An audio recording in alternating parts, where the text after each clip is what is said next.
Hey guys, Everything Apple Pro here. So today I'm just going to do a quick recap of iOS 8, which was announced today at the Worldwide Developers Conference. So to start off, just a quick overview of every single new feature announced today. Now for notifications, it's pretty cool. There's a quick interact feature where you just slide down and you can interact directly with the type of notification that you do have. So if it is messages, you can just respond right there. If it's Facebook, you can like it, you can comment. Based on which notification it is, you can do different things. Safari on the iPad has been retouched, so you can see all of your tabs just like that in a big view. When you multitask, you can see a overview of the most recent people you have been talking to. When you click on them, you just get that view right there for a quick respawn.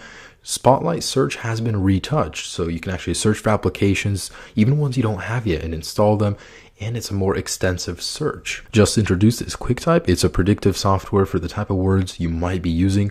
So depending on who you're texting, it'll give you results. And if it's a more professional manner of typing, it'll give you more professional results. So it really depends on who you are responding to. A cool new feature, somewhat Snapchat-like, is holding down that new icon you see in the top right, and it'll give you an option to record audio or video that will be deleted later if you choose not to save it. And finally, we do get more organized group messaging, so you can choose who you don't want to follow, and you can leave the thread at any time. Also within the messaging application, you can send your current location to your friends, and there is a more organized view for all your photos, attachments that you do get. It looks very neat. Of course, as predicted, there is a lot of focus on health with this new iOS update.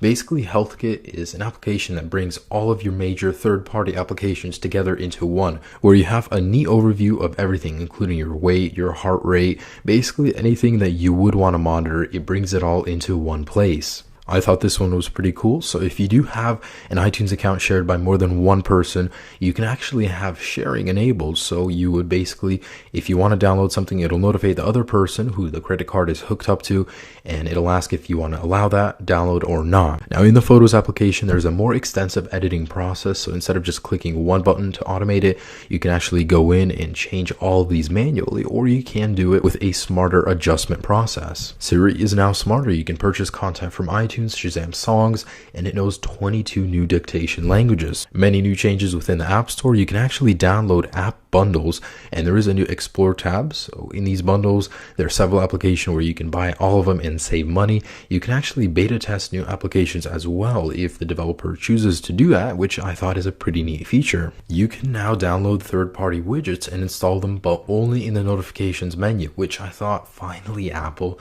Anyways, so you can download them, you can interact with them in the notifications menu, or when you get the notifications for the drop-downs, you can also install third-party keyboards, and they're never hooked up to the internet unless you allow it.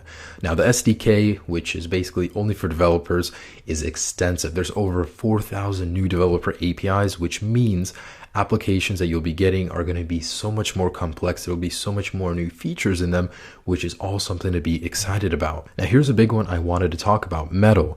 This is a very big deal because it removes the need for OpenGL or ES processing, which basically creates a thinner layer between the processing power of the A7 chip and your game. So that improves any performance for any high-intensity application, and that's a great new feature for running any high-intensity application, and Apple is very excited about what that may bring. And lastly mentioned is a new programming language that Apple created itself. It makes making games or any application so much easier, so that's great news for developers. Anyways, iOS 8 Beta 1 drops today. You can install it if you are a developer, and I'll be showing you guys how to do that very soon. So I'm really excited about iOS 8 and everything that it'll be bringing with it.